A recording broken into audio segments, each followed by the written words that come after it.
واعتصموا بحبل الله جميعا ولا تفرقوا. بسم الله. السلام عليكم ورحمة الله وبركاته. إن الحمد لله نحمده ونستعينه ونستغفره ونعوذ بالله من شرور أنفسنا وسيئات أعمالنا. من يهده الله فلا مضل له ومن يضلل فلا هادي له. أشهد أن لا إله إلا الله وحده لا شريك له وأشهد أن محمدا عبده ورسوله. اللهم صل وسلم وبارك على هذا النبي الكريم محمد وعلى آله وأصحابه أجمعين. قال الله تعالى في القرآن العظيم: يا أيها الذين آمنوا اتقوا الله حق تقاته ولا تموتن إلا وأنتم مسلمون. أما بعد فإن أصدق الحديث كتاب الله وخير الهدي هدي محمد صلى الله عليه وسلم وشر الأمور محدثاتها فإن كل محدثة بدعة وكل بدعة ضلالة وكل ضلالة في النار. نسأل الله السلامة والعافية. Ma'asyiral muslimin, ikhwani wa akhwati fillah, jemaah salat maghrib yang semoga dirahmati oleh Allah Azza wa Jalla. Marilah kita kembali bersyukur kepada Allah Subhanahu wa taala karena Allah kembali mengumpulkan kita dalam masjid yang kita cintai ini dalam rangka untuk mendekatkan diri kita kepada Allah Azza wa Jalla dan untuk mengangkat kejahilan kita terhadap agama ini. Karena para ulama kita telah menegaskan di antara adab dalam menuntut ilmu agama itu, yang pertama kita niatkan dalam hati kita untuk meraih ridho Allah, itu yang pertama, Pak. Dan ini tidak hanya menuntut ilmu, seluruh ibadah mesti kita camkan dalam hati kita, kita tanamkan dalam hati kita bahwasanya kita datang beribadah termasuk menuntut ilmu adalah untuk meraih ridho Allah dan surga. Dan surga, jangan sombong seperti, mohon maaf Bapak Ibu, orang-orang sufi. Kemarin Pak, saya pulang kampung, pas sholat Jumatnya di masjid besar di Serlangun, ada masjid besar Masya Allah, kayak masjid pemerintah gitu. Khotibnya berceramah tentang kisah ulama sufi, lupa saya kan. Jadi katanya ulama sufi ini pernah didatangi malaikat, ini cerita Pak ya. Lantas kemudian malaikat itu berkata, wahai fulan, katanya, sesungguhnya aku melihat dalam lembaran Lauhul Mahfuz bahwasanya engkau tertulis menjadi calon penghuni neraka. Kalau seperti itu, kata malaikat, ngapain kamu beramal lagi? Ya, maka dijawab oleh ulama sufi ini, wahai malaikat, katanya, sesungguhnya aku beramal bukan karena takut neraka. Aku beramal karena itu adalah perintah Allah. Nak masuk neraka atau tidak peduli saya. Kelihatannya bagus, Pak ya, nganggu, Masya Allah, mantap ya. Namun cerita ini khurafat, maka harus kita luruskan Pak, karena masyarakat banyak ramai jemaahnya.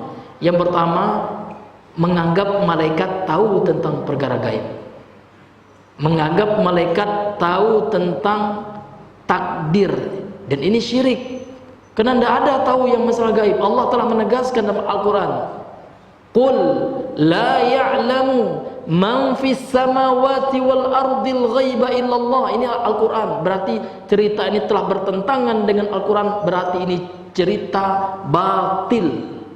Kenapa Pak? Karena bertentangan dengan Al-Quran. Karena Al-Quran telah mengatakan, katakan wahai Muhammad, kata Allah, tidak ada yang tahu tentang perkara gaib, masuk surga neraka perkara apa Pak? gaib. Hatta malaikat tidak tahu, hanya Allah yang tahu itu. Bahkan malaikat tentang kiamat saja tidak tahu, apalagi yang gaib setelah kiamat. Dalam hadis riwayat Imam Bukhari Muslim, hadis nomor 2 dalam Arba'in An-Nawawiyah, batanyo malaikat kepada Nabi, "Ya Muhammad, akhbirni anis sa'ah." Wahai Muhammad, tolong sebutkan, kabarkan aku kapan hari kiamat. Apa kata Nabi? Mal mas'ulu anha bi'a'lama minasail. Yang ditanya dan yang bertanya sama-sama tidak tahu gitu ya.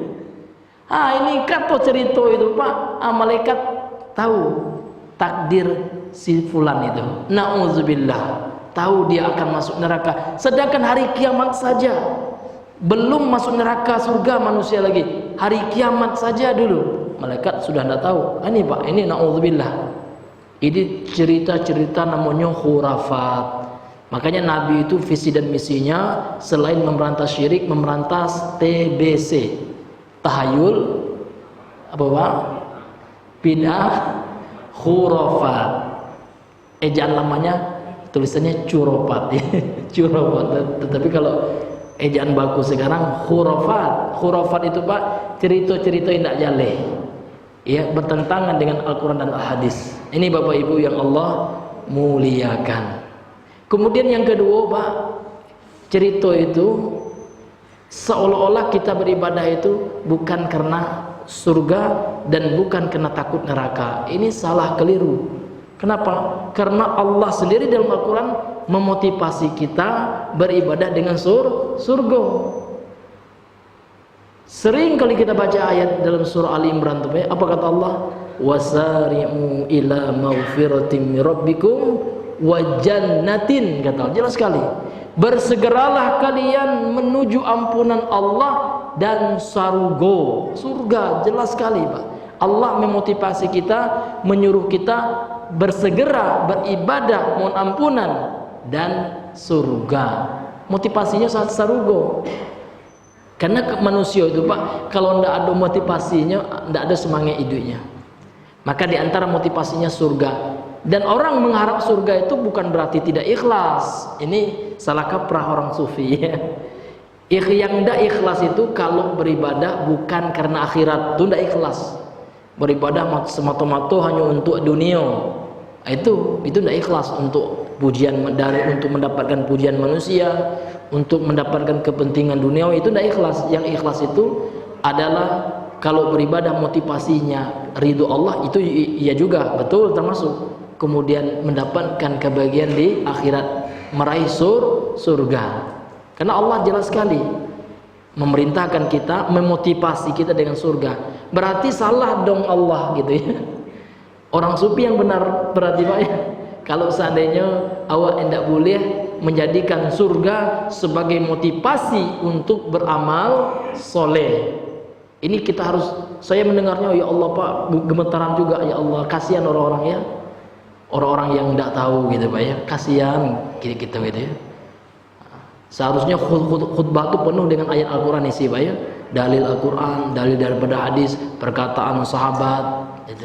Kau nak ikut cerita-cerita khurafat. Na'udzubillahi min zalik. Hati-hati betul Pak di akhir zaman ya. Itu namanya fitnah syubhat. Fitnah itu ada dua kata ulama, ada fitnah syahwat, fitnah yang terkait dengan dosa, terkait dengan harta, syahwat kemaluan, naudzubillah, syahwat jabatan. Namun ada juga yang parah lagi namanya fitnah syubhat. Kelihatannya bagus, masya Allah, namun bertentangan dengan agama kita. Masyarul muslimin, Bapak Ibu yang Allah muliakan. Kemudian marilah kita berselawat kepada Nabi besar Muhammad sallallahu alaihi wasallam. Allahumma shalli ala Muhammad wa ala ali Muhammad. Bapak Ibu yang Allah muliakan, saya lupa pula bawa kitab ya. Nah, jadi ya pembahasan kita pada malam hari ini tetap ya tafsir surah Al-Baqarah. Kami pakai aplikasi ya, karena memang luar biasa zaman Pak, kita memanfaatkan teknologi. Buku tidak hanya di buku nyata gitu ya, namun sekarang ada buku di dunia maya gitu ya, di aplikasi, di PDF ya Pak ya, yang bentuknya soft file. Kalau yang buku itu hard file, Pak ya. Bapak Ibu yang Allah muliakan, kalau nggak salah kita sekarang masuk kepada apa, Pak? Ya, surah Al-Baqarah ayat 90. Naam. A'udzubillahi minasyaitonirrajim. Kita bacakan ayatnya. A'udzubillahi minasyaitonirrajim. Bi'sa mashtarau bihi anfusahum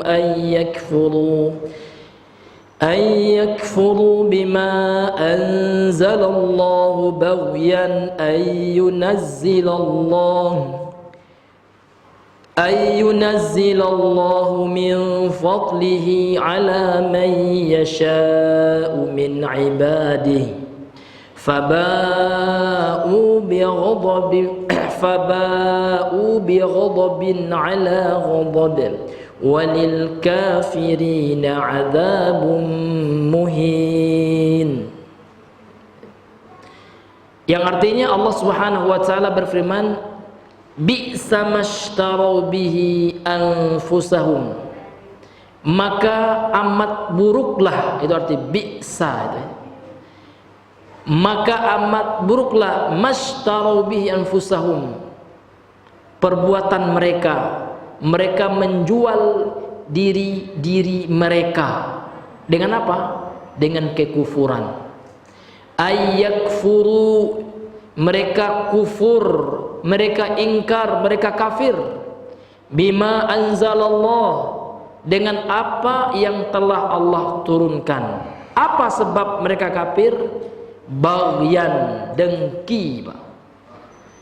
Ayyunazzilallahu min fadlihi, mereka merasa dengki, hasad terhadap apa yang Allah turunkan. Min fadlihi, karena keutamaan dari Allah. Ala man yasha'u min ibadihi, kepada yang Allah kehendaki dari hamba-hambanya, yaitu orang Yahudi, Pak. Asbabun nuzul ayat ini untuk orang Yahudi yang tidak mengimani Rasulullah ketika Allah mengutus atau memilih Nabi Muhammad SAW sebagai Rasul. Padahal sebelumnya mereka percaya, namun setelah mereka mengetahui Nabi Muhammad SAW itu bukan dari Bani Israel, lantas kemudian mereka hasad, mereka dengki, dan mereka kafir terhadap Rasulullah SAW. Lantas kemudian apa yang mereka dapatkan? Lanjutan dari ayat ini, Allah berfirman, faba'u bighadabin ala ghadab, maka mereka akan menanggung kemurkaan demi kemurkaan, kemurkaan di atas kemurkaan. Mereka mendapatkan kemarahan Allah. Enggak hanya marah, banyak, namun marah kuadrat gitu. Allah marah, di atasnya lagi marah lagi Allah. Jadi kemurkaan di atas kemurkaan, betul-betul murka Allah terhadap mereka. Walil kafirina adzabun muhin, dan bagi orang-orang yang kafir terhadap Nabi Muhammad itu azab yang menghinakan. Ma'asyiral muslimin, ikhwani fid din, rahimani wa rahimakumullah. Ayat yang mulia ini Bapak Ibu jelas sekali bahwasanya kita umat manusia wajib menjadi muslim. Saya pernah ditanya seperti ini, Pak Ustadz, wajibkah kita menjadi muslim? Bagaimana dengan umat-umat yang lain? Ya, maka kita jawab, yang mewajibkan kita menjadi muslim itu bukan saya, Ibu, ya Bapak, namun Allah. Yang mengancam orang-orang yang tidak beriman kepada Islam, agama Islam ini, kepada Nabi Muhammad itu Allah. Nah, di antaranya ayat ini Bapak Ibu, surah Al-Baqarah ayat 90 ini. Allah mengatakan walil kafirina adzabun muhin, bagi orang-orang kafir itu azab yang menghinakan kelak di akhirat. Maka ini bukan ekstrim, Pak. Ini rahmat Allah, karena Allah telah mengingatkan, telah menegur orang kafir, masuklah Islam, kata Allah. Kan baik Allah, Pak ya. Maka jangan dimaknai peringatan itu dengan penghinaan. Enggak. Itu karena Allah itu kasih sayang kepada umat manusia. Masih Allah tegur, Pak. Masih Allah turunkan Al-Quran sebagai peringatan bagi umat manusia. Namun manusia itu sendiri yang tidak mau diperingati, sehingga hujah sudah ditegakkan. Kalau seandainya hujah sudah ditegakkan, Nabi telah diutus Pak, maka tidak ada lagi uzur bagi manusia. Memang kalau seandainya seorang itu tidak mendapatkan hujah, dia tidak sampai agama, kok nak sampai Pak ya, tidak tahu dia, maka dapat uzur. Sebagaimana firman Allah, wa ma kunna mu'adzibina hatta nab'atsa rasulah. Kami tidak akan mengazab sampai kami mengutus rasul yang menyampaikan kepada mereka agama Allah, agama Islam. Masyarakat muslimin, Bapak Ibu yang Allah muliakan. Kemudian berkata Imam Ibnu Katsir rahimahullah, qala Mujahid, berkata Imam Mujahid. Siapa Imam Mujahid ini Pak? Ulama tabi'in. Beliau muridnya sahabat ahli tafsir Abdullah bin Al-Abbas, atau beliau sering dipanggil dengan Ibnul Abbas atau Ibnu Abbas. Beliau adalah sepupunya Nabi, anak pamana Nabi. Banyak muridnya Ibnu Abbas ini, semua muridnya ahli tafsir semua Pak. Di antara muridnya itu Mujahid ini. Qala Mujahid, berkata Mujahid, kata Imam Ibnu Katsir, ini nama orang Pak ya, nama ulama. Bi'sa mashtarau bihi anfusahum, amat buruklah perbuatan orang Yahudi yang mereka telah menjual diri-diri mereka. Siapa mereka ini? Kata Imam Mujahid adalah Yahud. Mereka adalah para Yahudi. Syarawul haqqa bil batil. Mereka telah membeli, maksud di sini menjual ya. Mereka telah menjual kebenaran dengan kebatilan. Mereka telah mengganti keimanan. Awalnya orang Yahudi Pak, ini pada tafsir yang sebelumnya Pak ya, awalnya orang Yahudi itu sebelum mereka tahu Nabi yang terakhir itu ternyata bukan dari Bani Israel, mereka sudah tahu. Menurut informasi kitab suci mereka Taurat, akan datang nanti Nabi di akhir zaman yang cirinya seperti ini seperti itu, sudah lengkap ilmu mereka. Namun ketika datang, kecewa mereka. Wih, ternyata Nabi itu tidak dari Bani Israel, ternyata. Oh, ternyata bukan dari golongan kita. Udah. Maka Yahudi itu orang yang sangat taklid Pak, fanatik. Maka dalam agama tidak boleh fanatik kita. Fanatik kelompok. Kelompok ini saya yang benar gitu ya. Kita boleh fanatik tapi dengan Al-Quran dan As-Sunnah, dan dengan pemahaman para sahabat.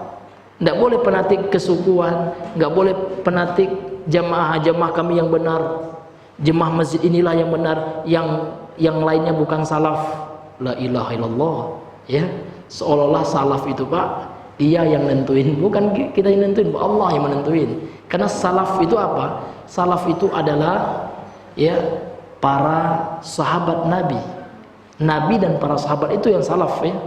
Jadi salaf itu bukan ini Pak ya, bukan suatu organisasi tertentu, bukan, atau suatu kelompok tertentu, enggak. Dia adalah suatu pemahaman, suatu cara dalam memahami agama Islam ini, hingga pemahamannya itu merujuk kepada Nabi dan para sahabatnya. Kenapa harus Nabi Pak?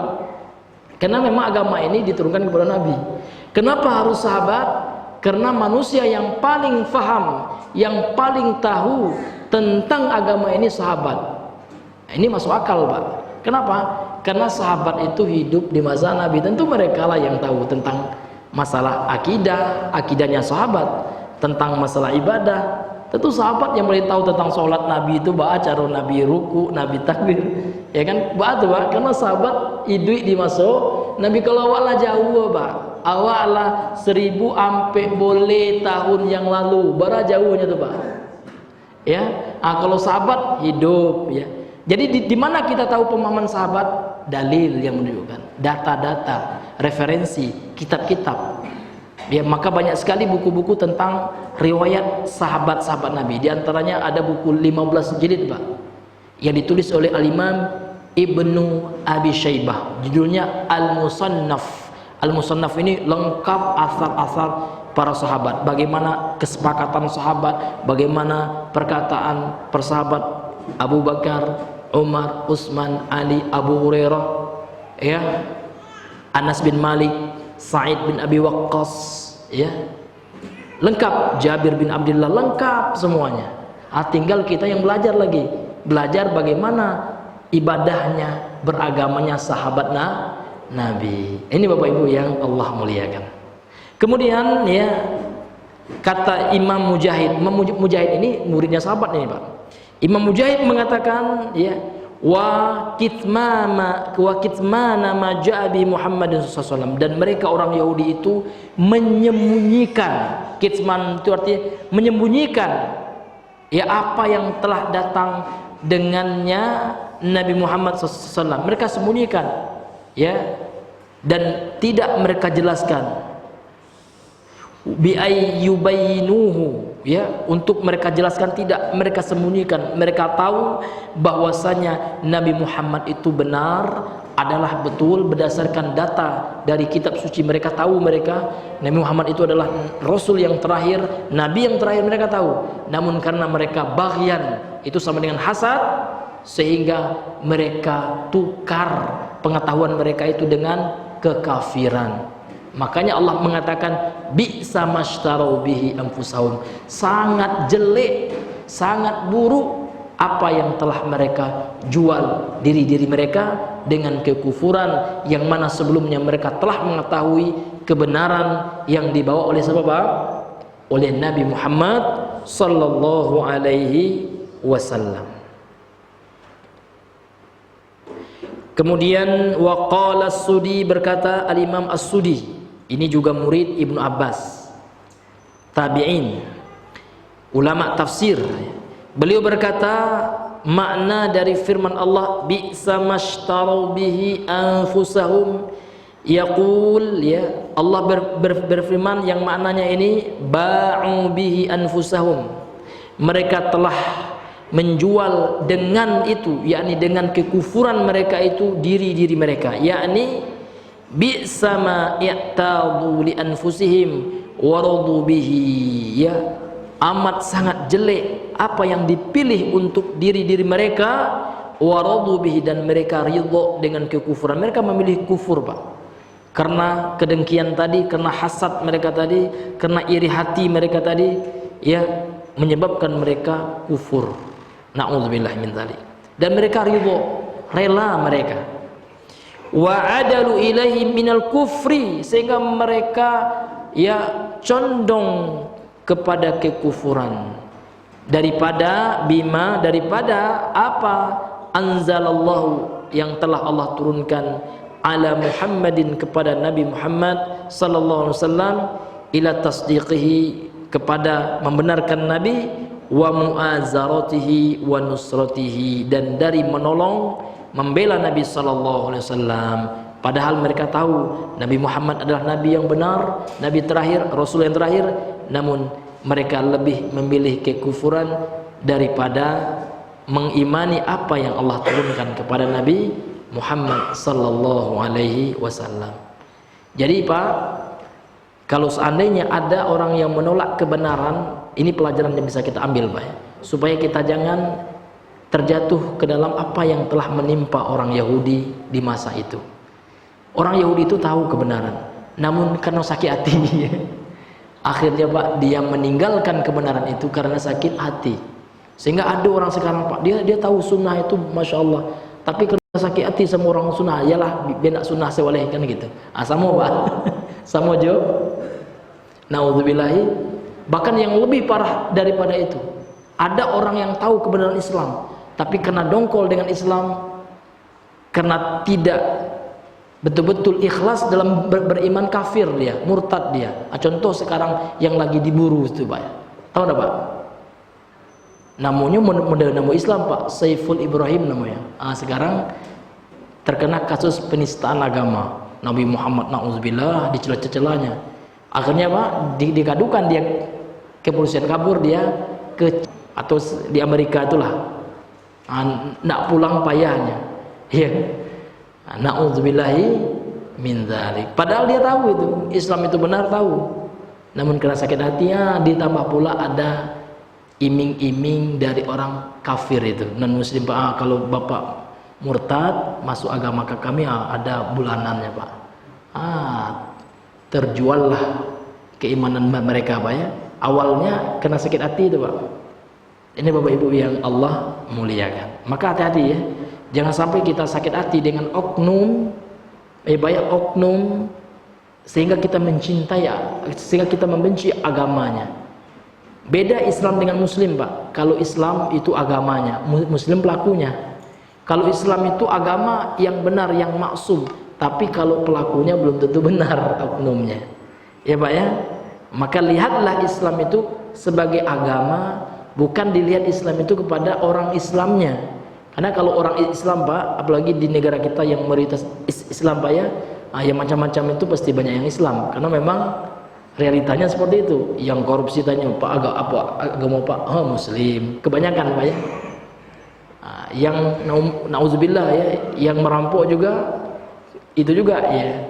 Namun yang Islam itu bukan oknumnya itu yang dilihat, namun konsep dari Islam itu. Makanya butuh ilmu. Itulah gunanya belajar ilmu agama. Tahu kita keindahan Islam, tahu kita kebenaran Islam, tahu kita syariat Islam yang sangat luar biasa, yang sempurna ini. Bapak Ibu yang Allah muliakan. Kemudian beliau melanjutkan ya, wa innama hamalahum ala dzalika al-baghyu wal hasadu wal karahiyatu. Yang membawa mereka orang Yahudi itu melakukan hal itu karena kedengkian, hasad dan kebencian. Karena mereka sudah hasad dengan Nabi dan mereka sudah benci Pak ya, mereka tahu Nabi benar, namun hati mereka sudah benci. Maka jangan dibenci Pak. Jangan kita umat Islam ini tidak boleh menjadi orang itu suka membenci. Iya, apa hukumnya kita melihat orang tanpa sebab jajo aja kan? Karena saya pernah mengalami Pak, ada orang yang mungkin saking pemarahnya atau apa-apa, kita lihat aja, dia bilang gini, ngapain dia lihat katanya? Kalau bahasa Minangnya, mengacak cali awak gitu, ya Allah dilihat aja marah gitu kan? Belum diminta duitnya Pak ya, dilihat aja marah dia. Kalau minta duitnya mungkin itu juga kita, naudzubillah. Nah, jadi orang umat Islam nggak boleh seperti itu. Kalau orang lihat kita, assalamualaikum Pak, kasih salam dia, senyumi dia, itu orang yang beriman, bukan marah. Ada pula saya Pak ya, iya kaget saya acana mau negur gitu ya. Kan kita lihat dulu gitu kan, pas kita lihat itu dia marah, ngapain dia lihat gitu kan? Matanya dimerahkannya pula, ya Allah mungkin ada masalah nih Bapak gitu. Mungkin lagi dililit utang atau apa ya. Iya, maka Bapak Ibu yang dimuliakan Allah, orang Islam tidak boleh seperti itu Pak. Walaupun karakter kita pemarah, harus dilawan itu. Kenapa Pak? Karena Nabi yang mengatakannya. Dalam hadis Sahih Muslim, Nabi mengatakan wala tabaghadu. Iya, itu juga Bang. Banyak tentang marah itu banyak. La taqdab juga, la taqdab kali-kali itu Pak, la taqdab walakal jannah. Kemudian hadis yang lain dalam Sahih Muslim, Nabi mengatakan wala tabaghadu. Jangan kalian saling membenci, tidak boleh. Walaupun orang benci sama kita, usahakan kita tidak benci. Walaupun dia salah, tahu kita salah, namun kita menasihatinya untuk menginginkan kebaikan. Makanya Pak, dalam kami pernah mensyarah hadis Arba'in tentang ad-dinun nasihah ya, agama itu nasihat. Maka nasihat itu ulama mengatakan apa maksud dengan nasihat? Nasihat itu adalah menginginkan kebaikan dari orang yang dinasihati, bukan untuk menghinakan orang itu, bukan untuk menghinakan, merendahkan orang yang dinasihati. Maka beda nasihat dengan menghina Pak. Kalau kita menasihati, kita pingin orang yang dinasihati itu baik, ingat dia. Beda dengan orang menghina. Kalau menghina di depan orang lain, ya Bapak ya sembarangan aja jadi imam sosok hebat ya, bacaan berantakan, itu bukan nasihat, itu menghina, menjatuhkan. Tapi kalau menasihati, temu ya Pak, empat mata Pak ya, mohon maaf Pak ya, Bapak Masya Allah semangat Bapak untuk jadi imam, tapi ada beberapa bacaan Bapak yang mesti diperbaiki Pak ya. Takutnya Pak kalau Bapak tetap seperti itu, nanti akan membuat jemaah yang lain merasa tidak khusyuk gitu ya. Nah, kalau bisa Bapak bagus ya, sudah mau jadi imam, tapi ilmunya, pelajaran tahsinnya harus ditingkatkan. Nah gitu Pak, itu yang nasihat, kita ingin kebaikan. Itu beda tipis Pak ya. Kalau dalam bahasa Arab itu namanya fadhihah. Fadhihah itu ya mengumbar aib, merendahkan orang lain. Sedangkan nasihat itu Pak, kita memberikan arahan untuk kebaikan. Jadi niat kita itu untuk kebaikan, Pak, bukan merendahkan, bukan menghinakan. Nah, ini Bapak Ibu yang Allah muliakan. Kemudian ya Allah Subhanahu wa taala ya dalam ayat ini ya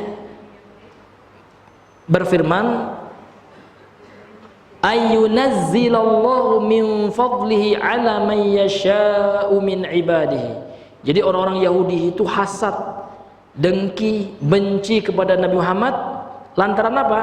Ayyunazzilallahu min fadlihi, Allah telah menurunkan dari keutamaannya ala man yasha', ya, atas siapa yang Allah kehendaki, min ibadihi, dari hamba-hambanya kebaikan, bahkan kemuliaan seperti kerasulan dan kenabian yang Allah berikan kepada siapa? Nabi Muhammad sallallahu alaihi wasallam. Jadi orang Yahudi hasad. Wala hasada a'dham min hadza, tidak ada hasad yang lebih besar, yang lebih agung dari hasadnya orang Yahudi ini. Hasad orang diberikan kelebihan oleh Allah. Jajuk ada kawan kita hafiz Al-Quran ya. Oh kita apa pula hafiz ya. Seharusnya saya yang maju lantaran ada hafiz. Hasad kita sama hafiz itu. Ini sama Pak. Itu kan karunia Allah, itu orang Allah pilih menjadi hafiz. Seharusnya kita senang, Masya Allah ya ada teman kita hafiz, Masya Allah kita dukung Pak ya. Itu orang yang nggak hasad. Atau teman kita punya ilmu sedikit, senang kita dukung dia, memang dia berilmu, dia sudah belajar gitu ya. Ayo sama-sama kita dakwah. Jangan diboikot dakwah teman kita.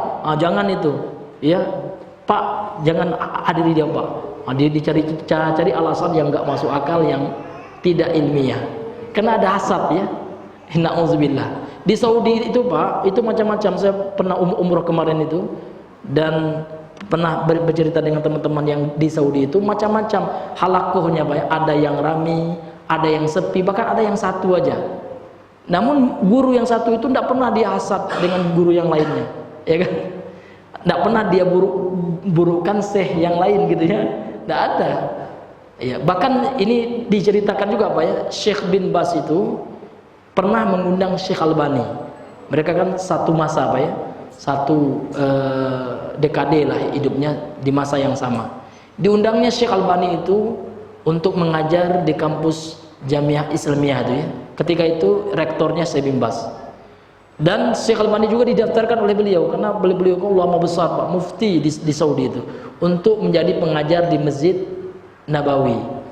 Namun Pak ya, ternyata lebih banyak ya mahasiswa atau jamaah itu tertarik di halakohnya Syekh Albani itu, rame terus gitu ya. Syekh bin Bas rupanya sedikit, datanglah murid Syekh. Ya kenapa kok dikit kali ya yang hadir di halakoh kita tuh Syekh. Lihat Syekh Albani itu, ini tidak beres seperti itu Syekh kan. Yang mengizinkan Syekh Albani mengajar kan antum mendengar itu marah Syekh bin Bas ya. Diam kamu gitu ya. Uskut ya. Dzalika fadlullahi yu'tihi may yasha. Banyaknya orang yang hadir di tempat beliau itu karunia Allah. Itu adalah rahmat Allah, itu adalah kekhususan yang Allah berikan. Kita harus senang juga. Jangan kita hasad ya, jangan kita cemburu gitu. Karena yang menggerakkan hati orang datang itu juga Allah gitu. Maka enggak ada ulama itu ulama yang benar tuh Pak ya, yang hasad. Karena sifat hasad itu Pak bukan sifat orang Islam sebenarnya. Sifat siapa Pak? Iya. Na'udzubillahi min dzalik. Maka dari sini Pak kita ambil pelajaran bahayanya hasad itu. Maka kita jangan pernah merasa hasad ya. Bahkan kita senang Pak, ada orang yang halakohnya banyak, senang kita selama yang diajarkan itu benar, kecuali yang diajarkan khurafat ya Pak ya. Itu kita bukan kena hasadnya, tapi karena yang disampaikan itu salah dan kita berkewajiban meluruskannya karena kita tahu itu salah. Ini ma'asyiral muslimin, Bapak Ibu yang dimuliakan oleh Allah Subhanahu wa taala. Kemudian beliau Al-Imam Ibnu Katsir melanjutkan, qala Ibnu Ishaq an Muhammad an Ikrimata an Sa'id. Telah berkata Ibnu Ishaq, ini juga ya ulama ahli hadis ini ya, dari Muhammad, dari Ikrimah, dari Sa'id, an Ibni Abbas, dari Ibnu Abbas. Jadi sanadnya nyambung kepada Abdullah bin Abbas atau Ibnu Abbas ya. Jadi Ibnu Abbas sekarang ya mentafsirkan ayat ini sebagaimana dinukilkan oleh Imam Ibnu Katsir ya. Firman Allah Subhanahu wa taala, bi'sa mashtarau bihi anfusahum ay yakfuru bima anzalallahu baghyan an yunazzilallahu min fadlihi ala man yasha'u min ibadihi. Amat buruklah apa yang mereka jual diri-diri mereka ya, keimanan mereka jual dengan kekufuran, yaitu mereka kufur terhadap apa yang telah Allah turunkan ya kepada hamba yang Allah pilih, yakni Nabi Muhammad, karena kedengkian, yaitu mereka dengki, enggak suka Allah menurunkan ya dari keutamaannya, karena keutamaannya ya kepada siapa yang Allah kehendaki dari hamba-hambanya. Makna ayat ini kata Ibnu Abbas yaitu innallaha ja'alahu min ghairihim gitu. Yang menyebabkan orang Yahudi itu marah, murka, bahkan kafir kepada Nabi Muhammad, yaitu Allah menjadikan keutamaan kepada Nabi Muhammad, memilih beliau menjadi nabi dan rasul. Allah jadikan min ghairihim, dari selain orang Yahudi. Itulah membuat orang Yahudi itu kafir. Diawali dengan hasad, dengki awalnya. Oh ya Allah, kenapa pula nabi terakhir itu bukan dari kami, kok dari bangsa lain, dari bangsa Arab? Apa ya? Di sini ya, mulai mereka nggak suka, mulai mereka hasad, marah, dengki, murka, sehingga mereka kafir betul, mereka ingkari, mereka dustakan Nabi Muhammad dan apa yang Allah turunkan kepada Nabi Muhammad, yaitu Al-Quran. Na'udzubillahi min dzalik. Inilah yang dilakukan oleh orang Yahudi. Ini yang disebutkan oleh Ibnu Abbas radhiyallahu anhu. Kemudian beliau nukilkan lagi ya tafsir dari imam ataupun sahabat Ibnu Abbas radhiyallahu anhu.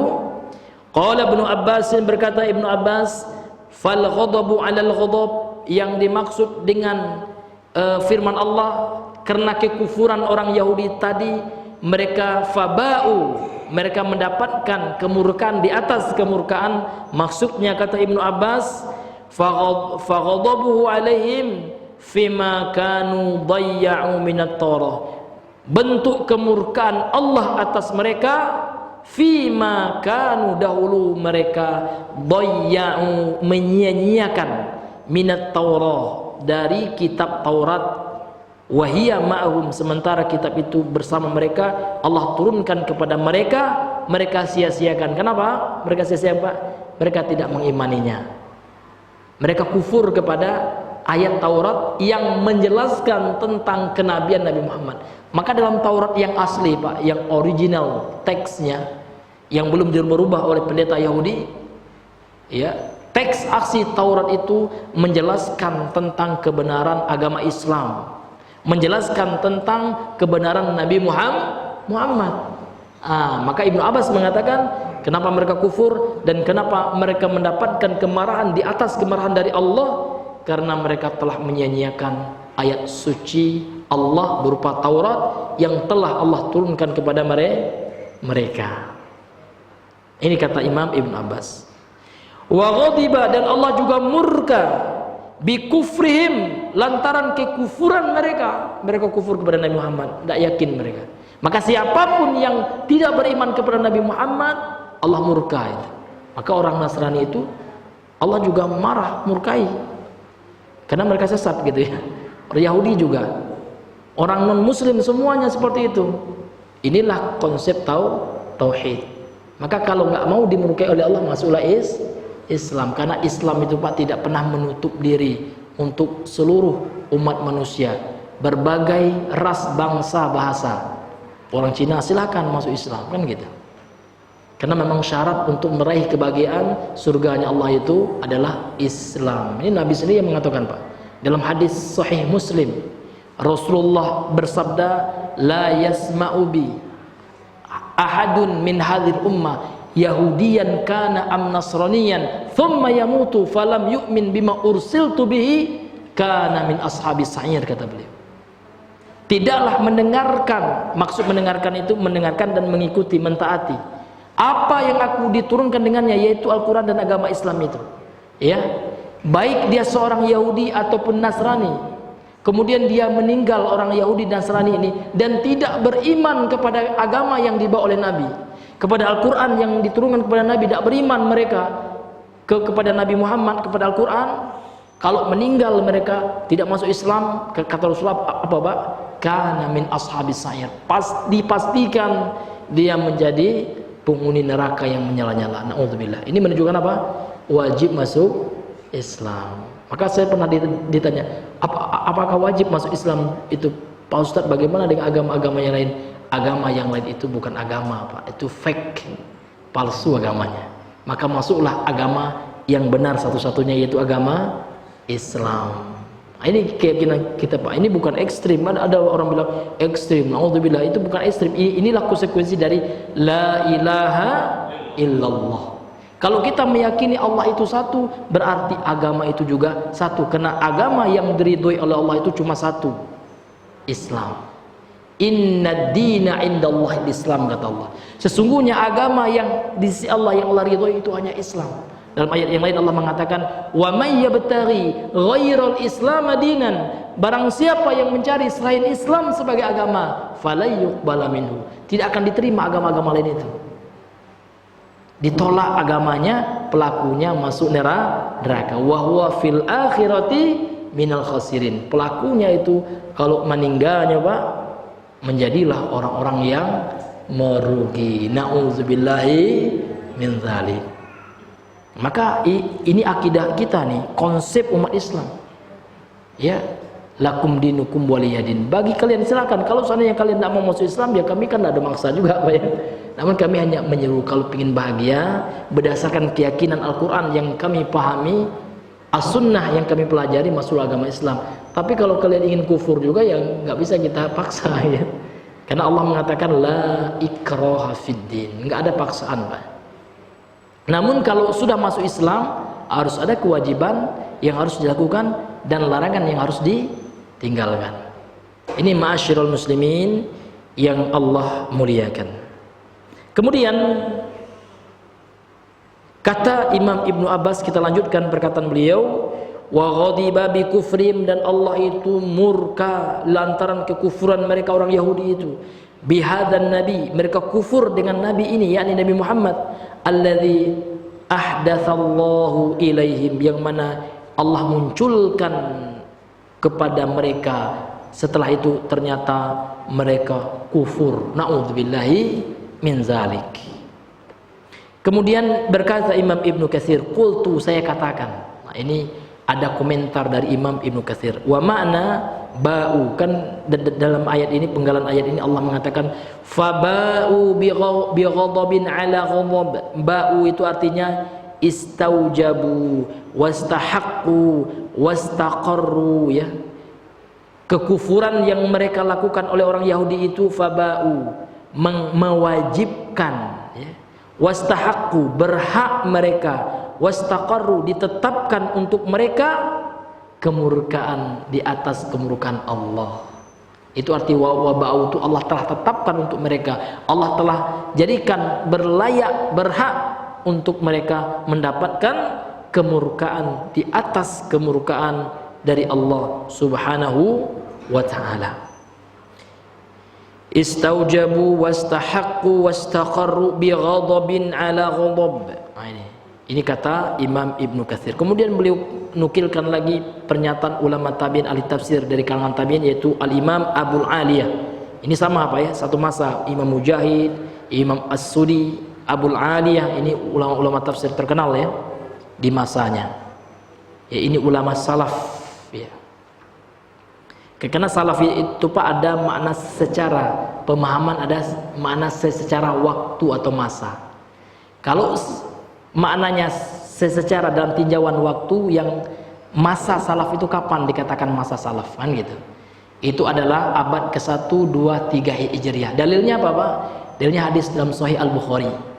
Rasulullah bersabda, khairun nasi qarni, sebaik-baik manusia itu di abadku. Qarnun itu kalau kita terjemah itu abad, berarti 100 tahun. Karena satu abad itu apa Pak?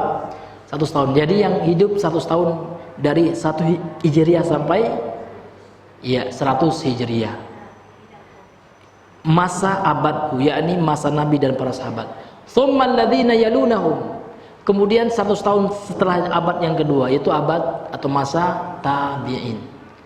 Tsummal ladzina yalunahum, kemudian atba'ut tabi'in atau tabi'ut tabi'in, 300 Hijriah. Makanya Imam Az-Zahabi ya, seorang pakar hadis, ahli fikih, kemudian ahli sejarah Islam dengan kitabnya yang sangat fenomenal, Siyar A'lamin Nubala, beliau menyebutkan bahwasanya secara masa salaf itu 300-an Hijriah, nak ke 400-an.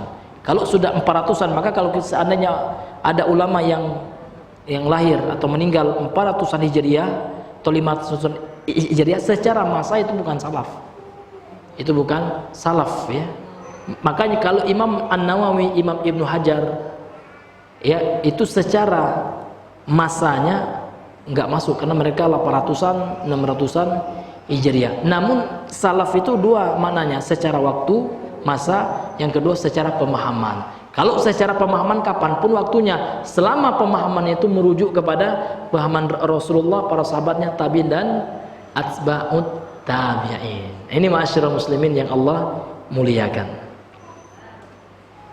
Kemudian Bapak Ibu yang Allah muliakan, qala Abul Aliyah, berkata Abul Aliyah, kata Imam Ibnu Katsir, ghadiballahu alaihim, Allah telah murka atas mereka orang-orang Yahudi tersebut.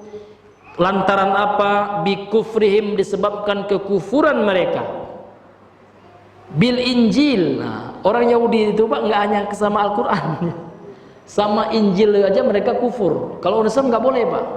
Kita haram, bahkan bisa rusak iman kita. Karena di antara rukun iman yang 6 itu adalah beriman kepada kitab-kitab suci yang Allah turunkan, baik itu yang terakhir Al-Quran dan Injil, Taurat, wajib kita beriman. Namun ya, dalam keyakinan umat Islam, Injil dan Taurat masa berlakunya sudah habis, sudah expire ya.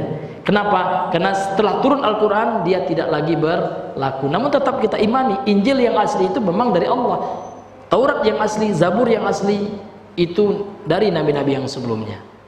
Wallahu ta'ala a'lam bisawab. Masuk waktu Bang? Ya, karena sudah masuk waktu ya, mungkin kita cukupkan dahulu sampai di sini pembahasan kita di malam hari ini. Mudah-mudahan yang sedikit ini Bapak Ibu bisa kita manfaatkan, bisa kita ambil manfaat ya, terutama bagi kami yang menyampaikan. Demikian pula Bapak Ibu yang hadir di masjid yang kita cintai ini. Subhanakallahumma bihamdika asyhadu an la ilaha illa anta astaghfiruka wa atubu ilaik. Assalamualaikum warahmatullahi wabarakatuh.